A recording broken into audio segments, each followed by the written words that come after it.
کچھ لوگ ہیں جن کے بارے میں اللہ کہتا خلطوا عملا صالحا وآخر سیئا، میرے کچھ بندے ایسے ہیں کبھی نیکی بھی کر لیتے ہیں کبھی گناہ بھی کر لیتے ہیں۔ یہ اللہ تعالیٰ قرآن میں خود بتا رہا ہے کہ میرے کچھ بندے ایسے ہیں، کبھی بڑے نمازی بن جاتے ہیں کبھی مسجد کا راستہ ہی بھول جاتے ہیں، اور کچھ بندے ایسے ہیں جنہوں نے جب سے آنکھ کھولی ہے اس دن سے لے کر آج تک ایک کام اللہ کو راضی کرنے والا نہیں کیا۔ ایسوں سے بھی دنیا بھری پڑی ہے، اور ایک بہت بڑا دنیا کا طبقہ ہے جو اللہ کو جانتا ہی نہیں ہے، جانتا ہے تو غلط طریقے سے جانتا ہے، اور ایک بہت بڑا طبقہ ہے جو اللہ کو مانتا ہی نہیں کہ ہے ہی کوئی نہیں، ایتھیسٹ ہوں میں ایتھیسٹ ہوں۔ تو میرے بھائیوں، میں اللہ کی قسم کھا کے کہہ رہا ہوں کہ کس محبت سے اللہ نے ان لوگوں کو پکارا ہے، کاش میں آپ کو اس کی وضاحت کر سکوں۔ یا عبادی الذین اسرفوا علی انفسہم، مجھے اپنے بیٹے پر بھی غصہ آتا ہے تو میں کہتا نکل جا، تو میری اولاد ہی نہیں ہے۔ میں دین سیکھنے جانا چاہتا تھا، میرے والد رحمۃ اللہ علیہ مجھے ڈاکٹر بنانا چاہتے تھے، میں اس سے بہتر راستہ اختیار کر رہا تھا، لیکن میرے باپ کی مرضی نہیں تھی، تو انہوں نے مجھے فرمایا جی تو مولوی بننا ہے تو میرے گھر ہی چوں نکل جا۔ میرے کانوں میں وہ الفاظ آج بھی گونج رہے ہیں۔ وہ میرے خالق نہیں تھے، میرے والد تھے، خالق تو میرا اللہ ہے، اور میں اللہ کی فرمان برداری کا ایک کام نہیں کرتا ہوں، اللہ کی فرمان برداری کا ایک کام نہیں کرتی مرد عورت، ٹھیک؟ تو اللہ کو غصہ اس حساب سے آنا چاہیے کہ بدبخت ہو، بے غیرت ہو، شرم نہیں آتی تنوں ڈوب کے مر جاؤ۔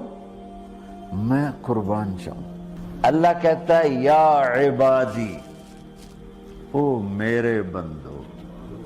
یہ پتہ کن کو کہہ رہا ہے؟ جو تبلیغ کرتے ہیں، جو علم پڑھتے ہیں، جو یہ بچے کی طرح مصلی پہ نماز پڑھاتے ہیں، جو میری طرح ممبر پہ بیٹھ کے دین بیان کرتے ہیں، جو راتوں کو اٹھ کے تہجد پڑھتے ہیں۔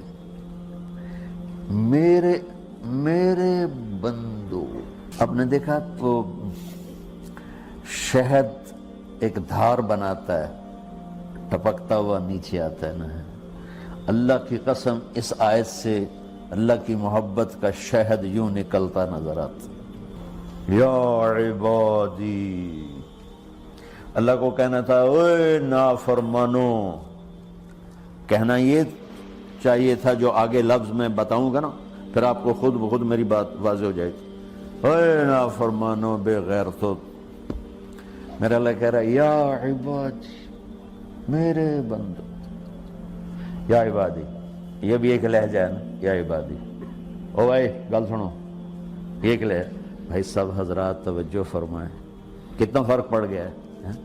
پہلے لہجے میں بدتمیزی تھی، دوسرے لہجے میں آپ سب کا احترام تھا۔ میرا رب تو بے نیاز ہے، اس سے ہماری کیا ضرورت ہے؟ سارے آسمان سجدے سے بھرے پڑے ہیں، فرشتے مکدے ہی نہیں۔ پھر وہ ہمیں یا ایھا الناس نہیں کہتا، اوے لوگو، یا ایھا الناس، اوے لوگو، یا عبادی، او میرے بندو، میرے۔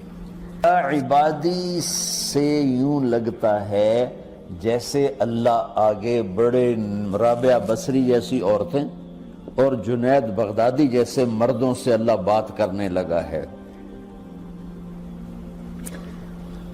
3 لفظ ہیں، اسرفوا علی انفسہم،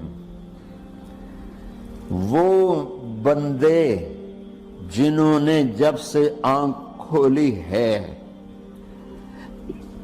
ایک دفعہ بھی مجھے خوش کرنے کا کام نہیں کیا۔ آ جاؤ تم بھی میرے ہی ہو۔ اللہ نے ایسے باہیں پھیلا دی اپنی رحمت کی۔ یا عباد، تقوی والے نہیں کہا، روزے والے نہیں کہا، پردے والی عورتوں کو نہیں کہا، حلال کمانے والے، تہجد پڑھنے والے، علم پڑھنے والے. علا علا علا کا مطلب یہاں بہت طاقتور ہے. عربی کے حرفوں کا بھی مطلب ہوتا ہے. علا کا یہاں مطلب ہے آپ نے اس ممبر کو کور کیا ہوا ہے کپڑے کے ساتھ، کہیں سے نظر آ رہا ہے؟ بولو، کہیں سے نظر آ رہا ہے؟ اس کو علا کہتے ہیں. اللہ کیا کہہ رہا ہے کہ جنہوں نے اتنے گناہ کیے ہیں کہ ان کا جسم گناہوں میں ڈوب گیا ہے، وہ نظر ہی نہیں آتا ہے، صرف اوپر گناہ ہی گناہ نظر آ رہا ہے. نافرمانیاں نظر آ رہی ہیں، ان کا اپنا وجود اس میں نظر ہی نہیں آ رہا. اللہ کہہ رہا ہے یا عبادی تو تسی بھی میرے ہی ہو. تو دی تسبیح نہیں ہوا. ہم سے جو ناراض ہو جاتے ہیں کتنی منتیں کرواتے ہیں راضی ہونے کے لیے. ایک دفعہ معافی مانگنے پر کبھی کسی نے معاف کیا؟ نہ ماں معاف کرتی ہے، نہ باپ، نہ بیوی، نہ خامند، نہ بھائی، نہ دوست. اور باتیں بھی چھوٹی چھوٹی ہوتی ہیں. اور میرا اللہ کہہ رہا ہے کہ یہاں سے لے کر آسمان کی چھت تک تیرے گناہ ہوں اور تو صرف آدھی زبان سے کہہ دے یا اللہ معاف کر، کہ میں سارے معاف کر دوں.